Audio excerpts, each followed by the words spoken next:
અરવિંદભાઈ લાડાણી 85 માણાવદર વિધાનસભાના ભારતીય જનતા પાર્ટીના ઉમેદવાર. તાજેતરની લોકસભા અને વિધાનસભાની જે ચૂંટણી યોજાયેલ તેમાં માણાવદર વિસ્તારના જ માજી ધારાસભ્ય અને માજી કેબિનેટ મંત્રી શ્રી જવાહરભાઈ ચાવડાના પુત્ર રાજ ચાવડાએ તારીખ 4/5/24ના રોજ તેમના માલિકીની નૂતન જીનિંગ ફેક્ટરીમાં 800થી 1000 કાર્યકરોની મિટિંગ બોલાવી અને તેમાં તેમને એવું જાણ કરેલ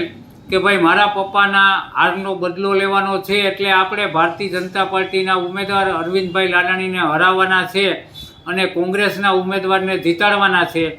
આ મિટિંગમાં જ્યારે 800થી 1000 માણસો હાજર હતા તેમાં માણાવદર તાલુકા ભારતીય જનતા પાર્ટીના પ્રમુખ શ્રી ગોવિંદભાઈ સૌસાણી તેમજ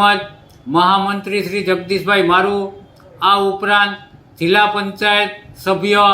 રીનાબેન હિતેશભાઈ મારડિયાના સસરા જીવાભાઈ મારડિયા તેમજ માણાવદર શહેર ભાજપ મહામંત્રી વિક્રમભાઈ ચાવડા હાજર રહેલ અને આ બધાએ ચૂંટણીના દિવસે પક્ષ વિરોધી પ્રવૃત્તિ કરી અને ભારતીય જનતા પાર્ટીના ઉમેદવાર તરીકે મને હરાવવાના પ્રયાસો કરેલ હતા અને આ બાબતે મેં